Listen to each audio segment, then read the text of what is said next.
Los mitos de Cthulhu. La iglesia de High Street. Por J. Ramsay Campbell. La horda que vigila el portal secreto de cada tumba y medra con lo que se forman los moradores de esta. Abdul al-Azred, Necronomicon.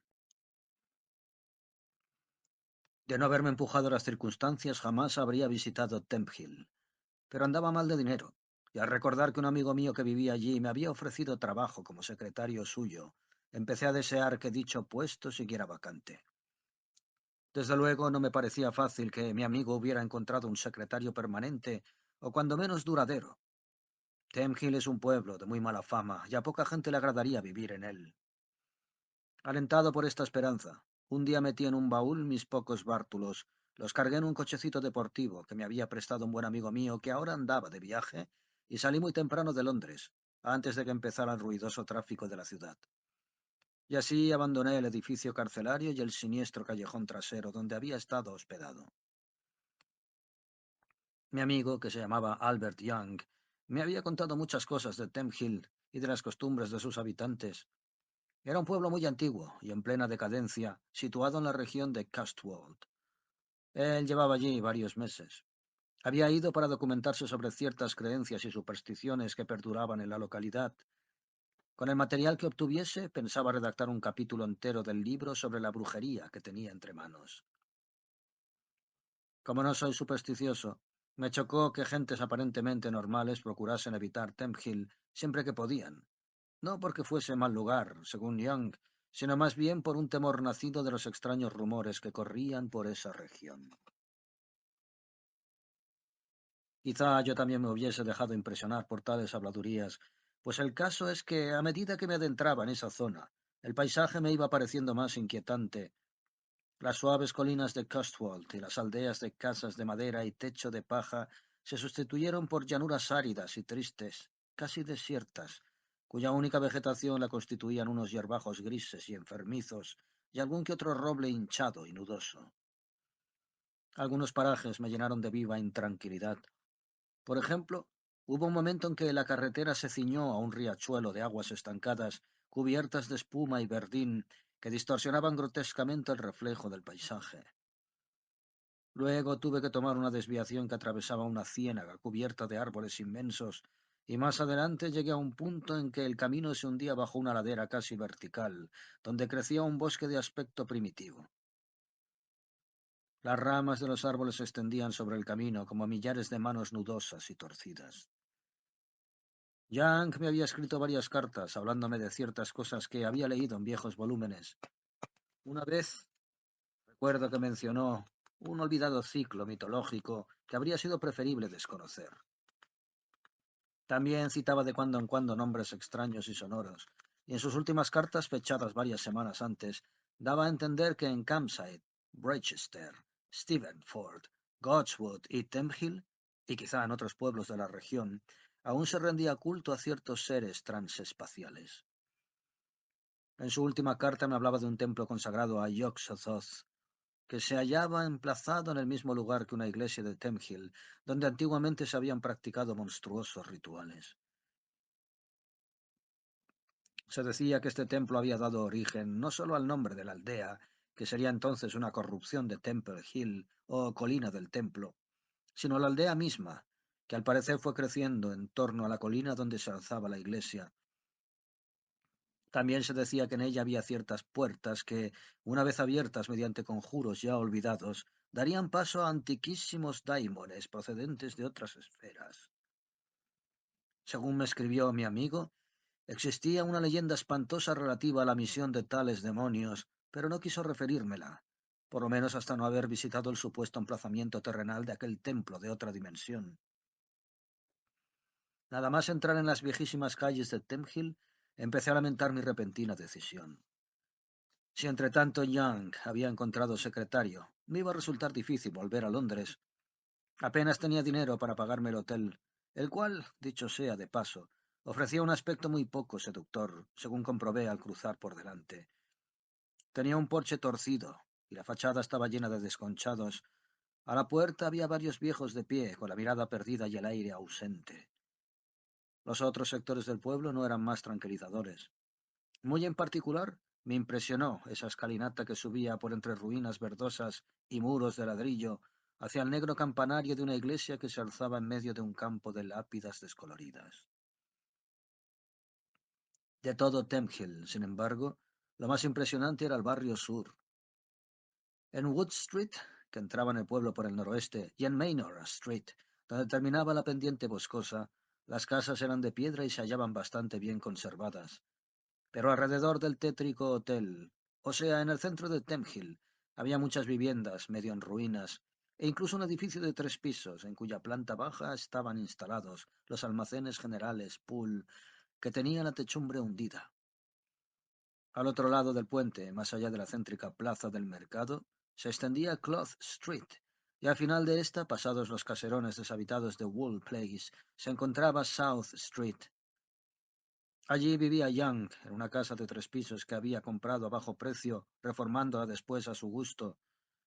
Los edificios del otro lado del puente me resultaron aún menos tranquilizadores que los de la parte norte.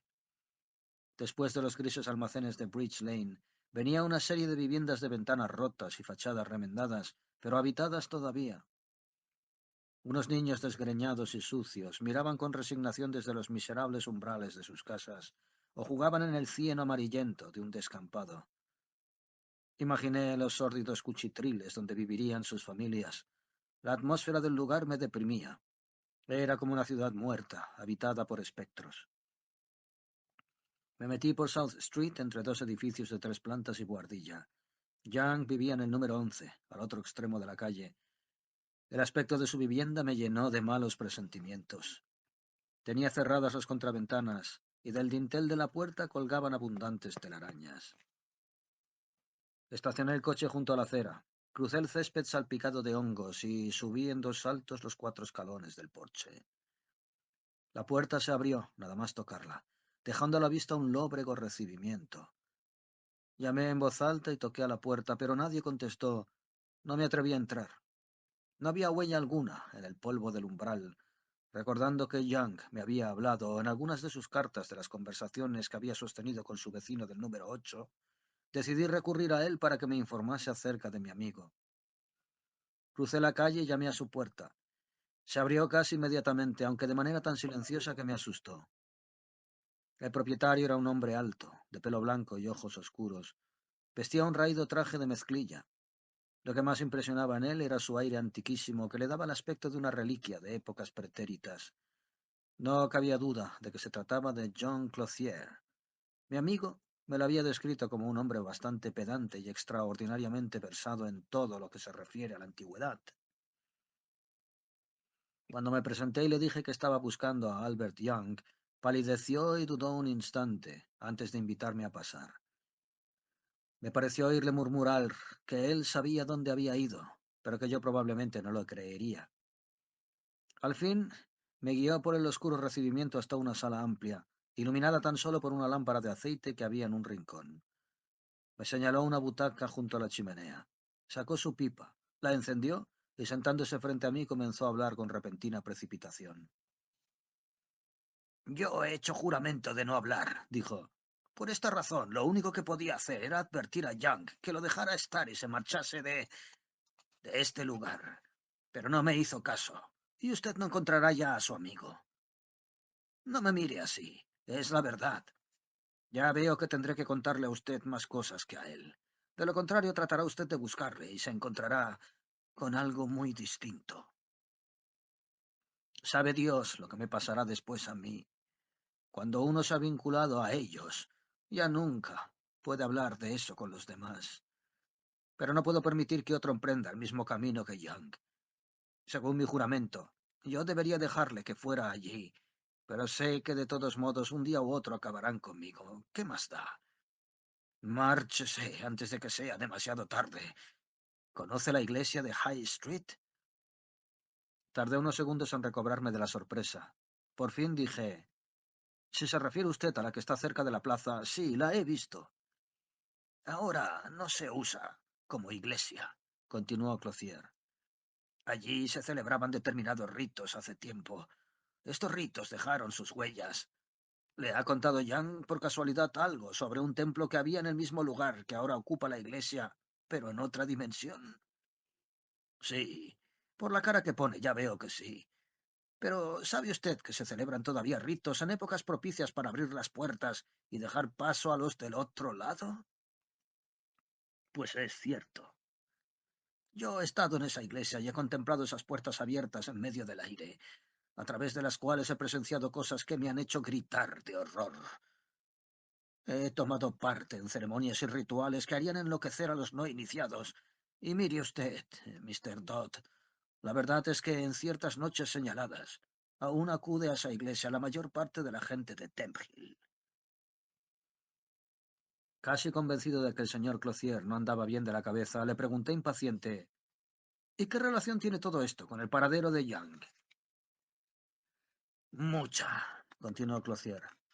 Le advertí que no fuese a la iglesia, pero no hizo caso. Fue a visitarla una noche, en el mismo año en que habían consumado los ritos del invierno. Sin duda estaban acechando ellos, cuando mi amigo entró. A partir de entonces le retuvieron en Temple. Tienen el poder de curvar el espacio, de manera que todas las líneas vayan a converger a un mismo punto. No sé explicarlo. El caso es que no pudo marcharse. Esperó en su casa varios días hasta que finalmente ellos vinieron por él. Le oí gritar y vi el color que tomó el cielo sobre su tejado. Se lo llevaron, en una palabra. Por eso no lo encontrará usted. Y por eso será mejor que se marche del pueblo ahora que aún está a tiempo. ¿Ha registrado usted su casa? Pregunté escéptico. Yo no entraría en esa casa por nada del mundo, confesó Clothier. Ni yo ni nadie. La casa ahora es de ellos. Se lo han llevado a otro mundo y quién sabe las cosas horrendas que habrá aún ahí dentro. Se levantó dando a entender que no tenía nada más que añadir. Yo también me levanté, contento de abandonar aquella lúgubre habitación y la misma casa. Clothier me acompañó hasta la puerta y permaneció un instante en el umbral, mirando con recelo a uno y otro lado de la calle, como si temiese que le vieran conmigo. Luego desapareció en el interior de su vivienda, sin esperar a ver dónde encaminaba yo mis pasos. Crucé al número 11. Al entrar en el recibimiento recordé lo que mi amigo me había contado de la vida que llevaba. La habitación, donde Young acostumbraba a examinar ciertos libros antiguos y terribles, anotar sus descubrimientos y proseguir otras diversas investigaciones, estaba situada en la planta baja. No me costó el menor esfuerzo encontrarla. En ella reinaba un orden perfecto. La mesa cubierta de papeles con anotaciones, las estanterías repletas de pergaminos y libros encuadernados en piel, la incongruente lámpara de escritorio. Todo indicaba que el propietario era persona entregada al estudio. Quité la espesa capa de polvo que cubría la mesa y la silla y encendí la lámpara. La luz confirió a la estancia un ambiente más tranquilizador. Me senté y alargué una mano a los papeles de mi amigo. El primer montón de cuadrillas llevaba el título de Pruebas y corroboraciones, y no tardé en darme cuenta de que ya su primera página era característica. Consistía en una serie de anotaciones breves e inconexas referentes a la civilización maya de Centroamérica. Las notas, por desgracia, estaban tomadas sin orden ni sentido. Dioses de la lluvia, elementales del agua, probóscide, referencia a primigenios, Kukulcán, Cthulhu. Tal era la tónica general de dichas anotaciones. Seguí repasándolas, no obstante, y no tardé en darme cuenta de que no estaban tomadas al azar, sino que todas ellas tenían algo en común. Al parecer, Young había intentado poner en relación determinadas creencias y leyendas del mundo con un gran ciclo mitológico que le sirviera de eje. Este gran ciclo, a juzgar por las frecuentes alusiones de Young, sería más antiguo que el género humano. No quise pararme a pensar si mi amigo había llegado personalmente a esta conclusión o la había tomado de los viejísimos libros que tapizaban las paredes de su cuarto.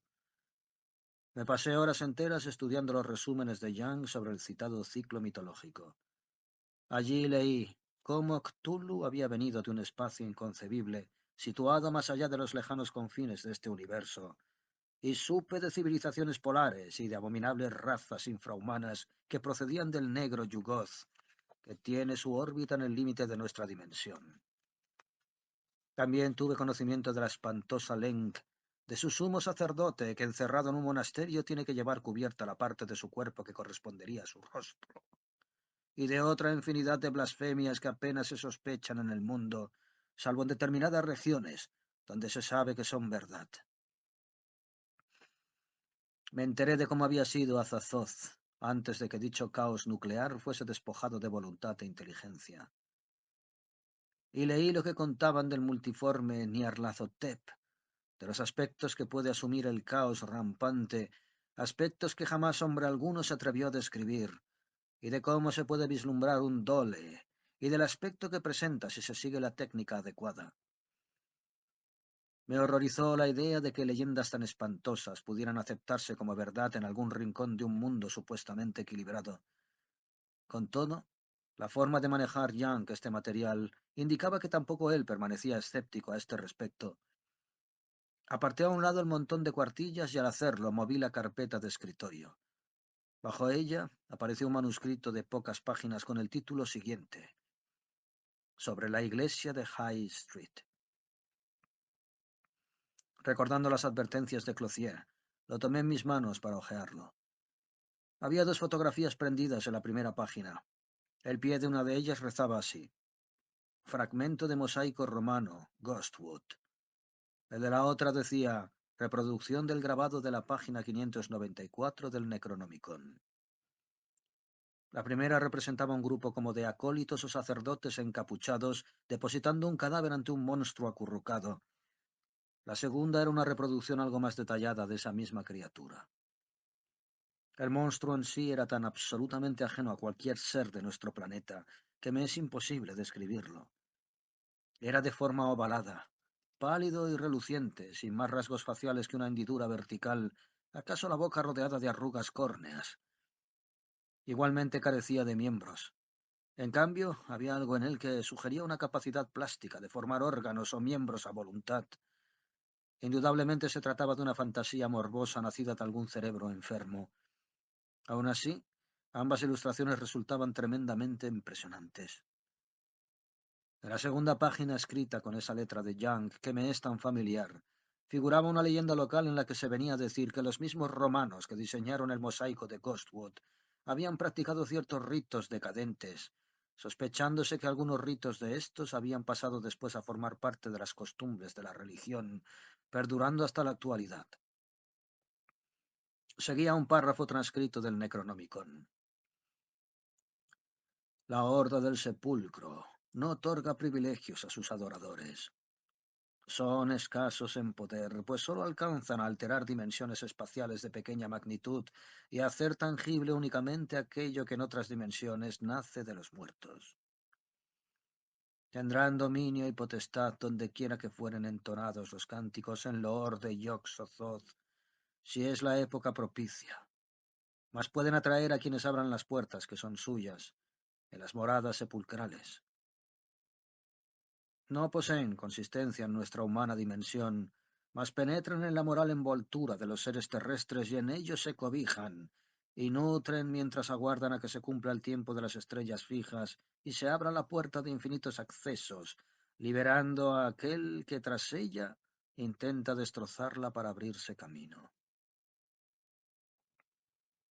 A estas frases sibilinas había añadido Young algunas notas escuetas de cosecha propia. C.F. Leyendas de Hungría y de aborígenes australianos. Clothier en Inglesia, High Street, 17 diciembre. Esta fecha me incitó a examinar el diario de Young, cuya lectura había aplazado por el vivo deseo que sentía de curiosear en sus trabajos. Pasé rápidamente sus páginas, saltándome todas las anotaciones que parecían no tener relación con el tema que buscaba. Por fin llegué a la que correspondía al 17 de diciembre. Decía así: Más sobre la leyenda de la iglesia de High Street. Me ha contado Clothier que en otros tiempos era lugar de reunión para adoradores de dioses impuros y extraños. Túneles subterráneos que conducían a templos de ónice, etc. Rumores de que ninguno de los que se arrastran por tales galerías hacia el lugar de culto es un humano. Alusiones a una comunicación con otras esferas. Y seguía, en estos mismos términos, Esto arrojaba poca luz. Continué pasando hojas. Con fecha del 23 de diciembre, encontré una nueva referencia al tema que me interesaba. La Navidad ha hecho recordar más leyendas a Clothier. Me ha hablado de un curioso rito de fin de año que se practicaba en la iglesia de High Street. Al parecer estaba relacionado con ciertos seres de la necrópolis enterrada bajo la iglesia. Dice que todavía se celebra en Nochebuena, pero que realmente él no lo ha presenciado nunca. A la noche siguiente, según el diario, mi amigo había ido en persona a la iglesia. En la escalinata del atrio se había congregado una multitud. No llevaba luces, pero la escena estaba iluminada por unas formas globulares que desprendían una extraña fosforescencia y flotaban en el aire alejándose cuando me acercaba yo, por lo que no pude identificarlas. Luego la multitud, dándose cuenta de que yo no era de los suyos, me amenazó y vino por mí. Eché a correr, me persiguieron, pero no sé a ciencia cierta qué era lo que me perseguía. Después venían unas páginas en las que no había ninguna alusión a este tema. El 13 de enero, Young había escrito esto. Clothier me ha confesado por fin que él fue obligado una vez a tomar parte en ciertos ritos. Me ha aconsejado que abandone Temhill y me ha dicho que no debo visitar la iglesia después de oscurecer, porque puedo despertarlos, y acaso me visitarán después. Y desde luego, no se trata de seres humanos. Me parece que se está volviendo loco. A partir de aquí, se pasó 9 meses sin volverse a ocupar del asunto. El 30 de septiembre escribió que tenía intención de visitar la iglesia de High Street esa misma noche. A continuación, con fecha del 1 de octubre, había varias frases escritas evidentemente con precipitación. ¡Qué deformidades! ¡Qué perversiones cósmicas! Casi demasiado monstruosas para la razón humana. Todavía no puedo dar crédito a lo que vi al bajar por aquella escalinata de ónice que conduce a las criptas. ¡Qué manada de horrores! He intentado marcharme de Temhill, pero todas las calles van a desembocar a la iglesia. Creo que me estoy volviendo loco. Luego, al día siguiente mi amigo había garabateado estas palabras desesperadas. No puedo salir de Temhill. Ahora todas las calles desembocan en mi casa. Este es el poder de los que están al otro lado. Quizá Dot pueda ayudarme. Y luego, finalmente, el borrador inacabado de un telegrama dirigido a mi nombre que no llegó a enviar. Ven a Temhill inmediatamente. Necesito tu ayuda. Aquí terminaba el diario, en una línea de tinta que ondulaba hasta el borde de la página, como si hubiera dejado de serpear la pluma hasta fuera del papel. Y eso era todo, excepto que Young había desaparecido, se había esfumado, y el único indicio de su paradero era el que estas notas apuntaban, la iglesia de High Street. ¿Pudo haber ido allí y al meterse en algún recinto sin salida quedarse aprisionado? En tal caso, quizá podía llegar a tiempo de salvarle. Salí precipitadamente de la casa, subí al coche y arranqué. Torcí a la derecha y enfilé por South Street, arriba, hacia Wool Place. No había ningún otro coche en la calle. Tampoco vi ninguno de esos grupos de ociosos que suele haber en los pueblos al terminar la jornada. Resultaba curioso, además, el que las casas no tuvieran luz. El parterre central de la plaza, totalmente descuidado, protegido por una barandilla herrumbrosa, tenía un aspecto inquietante y desolado a la luz de la luna que ya empezaba a asomar por encima de las buhardillas. El ruinoso barrio de Cloth Street era menos acogedor aún. Una o dos veces me pareció ver unas siluetas que salían sigilosas de las puertas, pero tan fugaz era aquella impresión, que más me parecieron engaño de los sentidos que seres reales. Sobre el pueblo entero flotaba una intensa atmósfera de desolación, particularmente en los oscuros callejones flanqueados de casas estrechas y sin luz. Finalmente entré en High Street. La luna parecía una diadema suspendida sobre el campanario de la iglesia, y al detener el coche al pie de la escalinata, el satélite se hundió tras el negro campanario como si la iglesia lo hubiera arrancado del firmamento. Al subir por la escalinata me di cuenta de que los muros que me rodeaban eran de roca viva y estaban llenos de grietas y oquedades en donde brillaban perladas telas de araña. Los escalones estaban cubiertos de un musgo resbaladizo que hacía muy desagradable mi subida. Por encima de la escalinata colgaban las ramas de unos árboles pelados. Una luna gibosa que oscilaba en los abismos del espacio iluminaba la iglesia. Las ruinosas lápidas, invadidas por una vegetación moribunda, arrojaban extrañas sombras sobre la hierba plagada de hongos. Era raro. A pesar de que la iglesia mostraba su evidente abandono, flotaba en ella algo así como una presencia. Y era tan intensa esta sensación, que casi esperaba encontrarme con alguien al entrar. ¿Qué sé yo? Con algún guardián o con algún devoto. Había traído conmigo una linterna para alumbrarme en el interior de la iglesia, que yo suponía en completa tiniebla, pero me encontré con que reinaba allí cierto resplandor iridiscente, debido quizá a la luna que se filtraba por las ventanas ojivales. Recorrí la nave central y enfoqué la linterna sobre las filas de bancos. En el polvo no había señales de que nadie hubiera estado allí últimamente. Unos volúmenes amarillentos que contenían himnos se apilaban contra una columna, adoptando formas grotescas y confusas de seres acurrucados, abandonados allí desde tiempo inmemorial. Por todas partes se veían bancos deteriorados por los años. En el aire cerrado flotaba cierto olor a corrupción. Seguía avanzando hacia el altar. El primer banco de la izquierda estaba levantado por un extremo. Ya había observado anteriormente que algunos bancos se inclinaban en ángulos insólitos, pero ahora vi que bajo el primer banco el mismo suelo estaba levantado, mostrando una estrecha franja de negrura. Comprobé que podía mover el banco y lo empujé hacia atrás, aprovechando las circunstancias de que el segundo estaba bastante alejado del primero. Así quedó al descubierto una trampilla rectangular que, una vez abierta del todo, reveló un vacío negro como boca de lobo. A la luz amarillenta de mi linterna distinguí un tramo de escaleras hincado entre unas paredes que rezumaban humedad. Vacilé ante el borde del abismo, mirando inquieto a mi alrededor.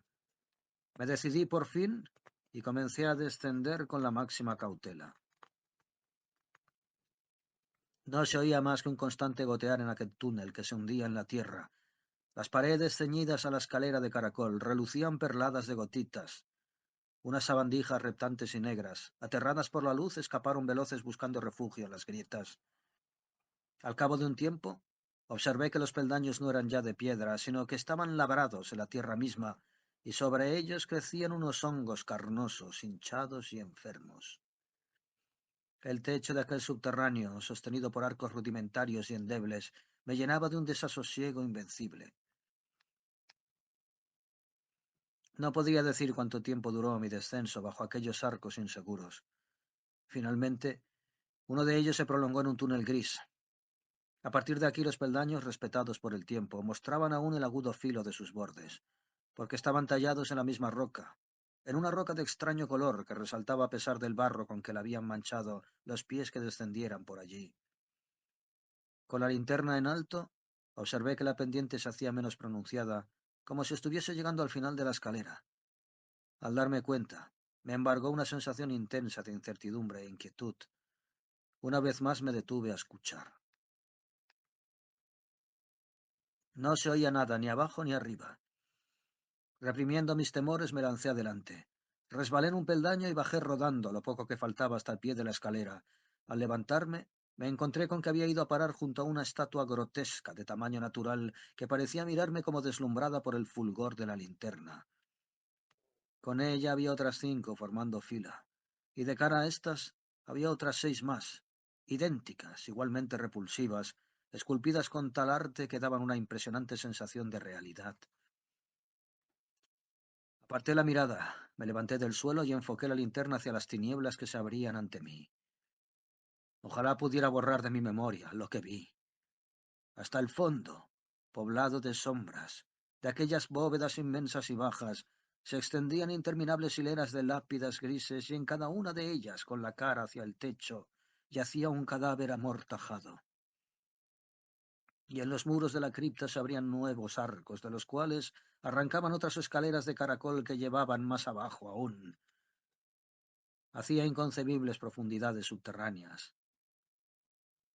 Esas escaleras me helaron la sangre, más aún que el macabro espectáculo que tenía ante mí. Me estremecí ante la idea de buscar los restos de Young entre los cadáveres que yacían en las losas, pues, sin saber por qué, me sentía convencido en el fondo de que el cuerpo de mi amigo descansaba, con ojos abiertos y sin vida, sobre alguna de aquellas lápidas grises. Procuré dominar mis nervios y empecé a buscar.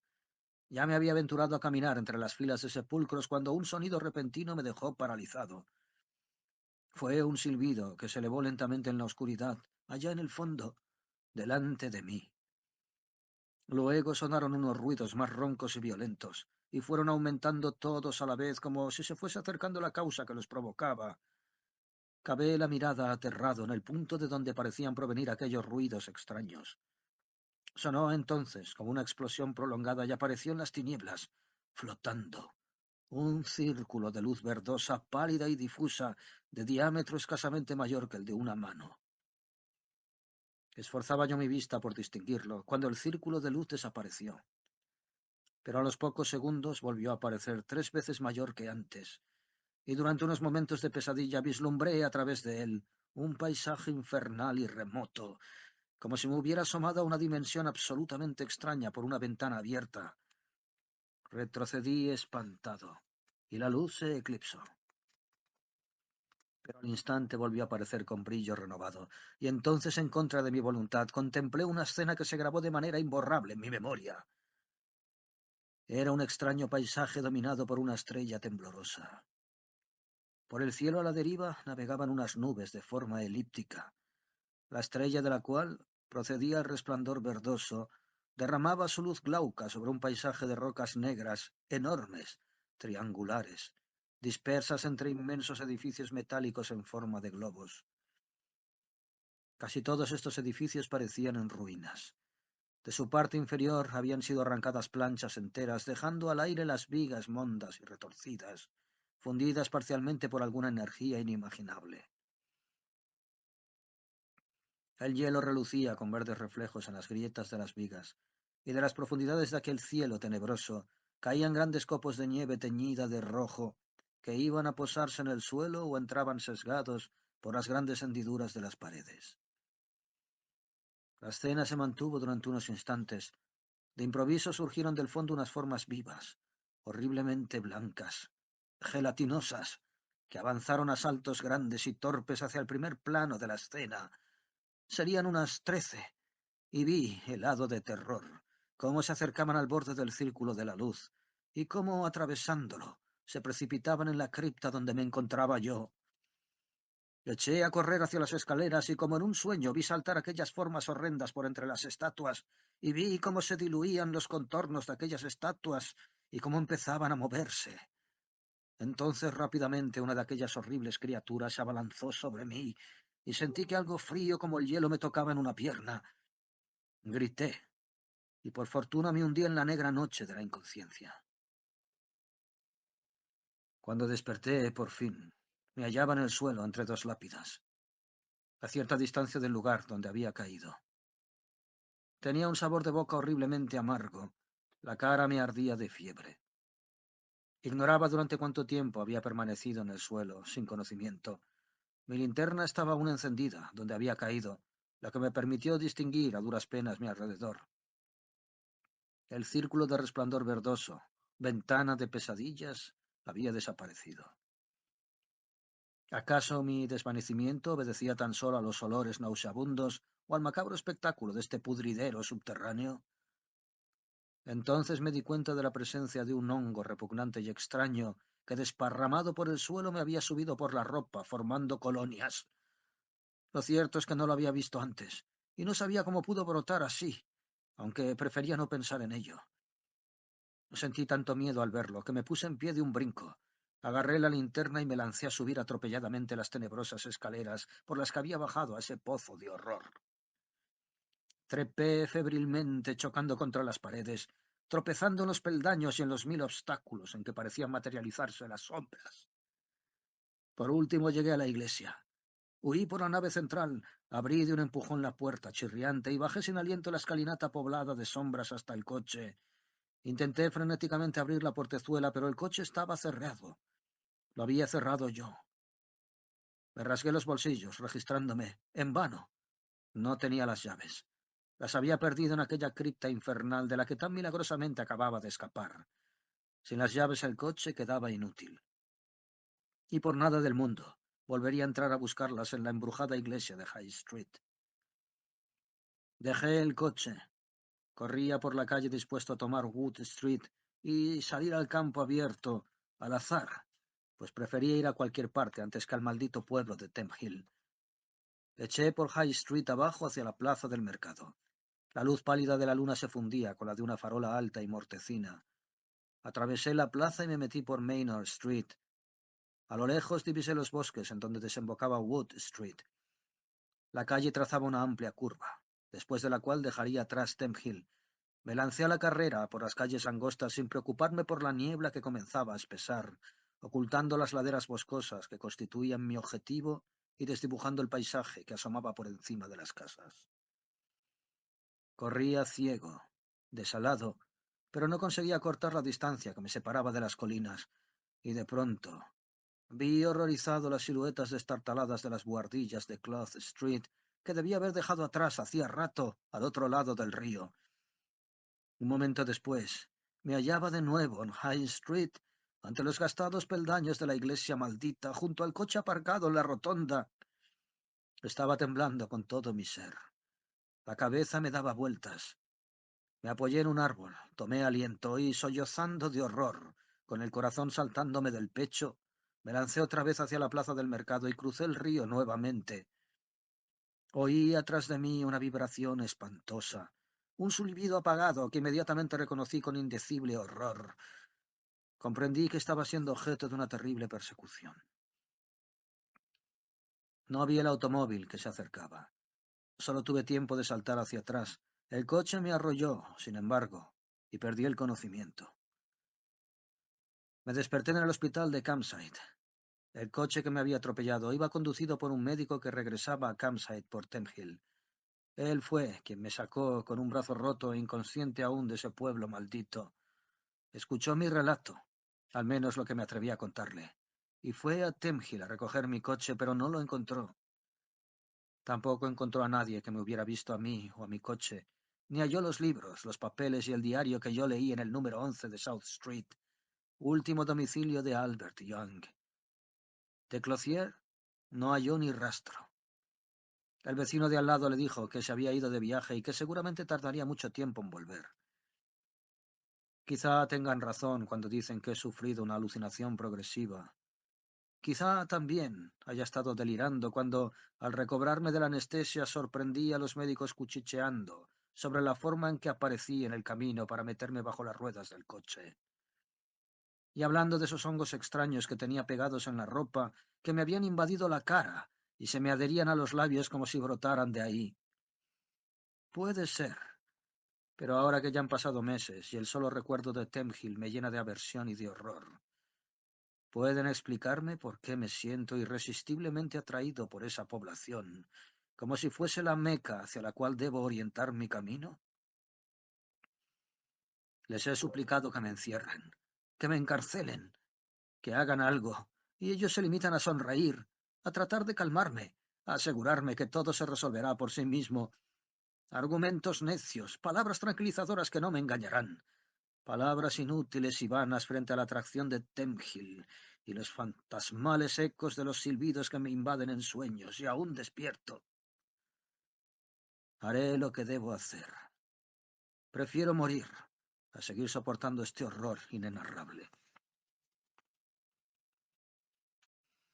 Documento adjunto al informe redactado por P. C. Villars sobre la desaparición de Richard Dodd, Gayton Terrace 9, W.I. El manuscrito, de puño y letra de Dodd, fue hallado en su dormitorio después de su desaparición.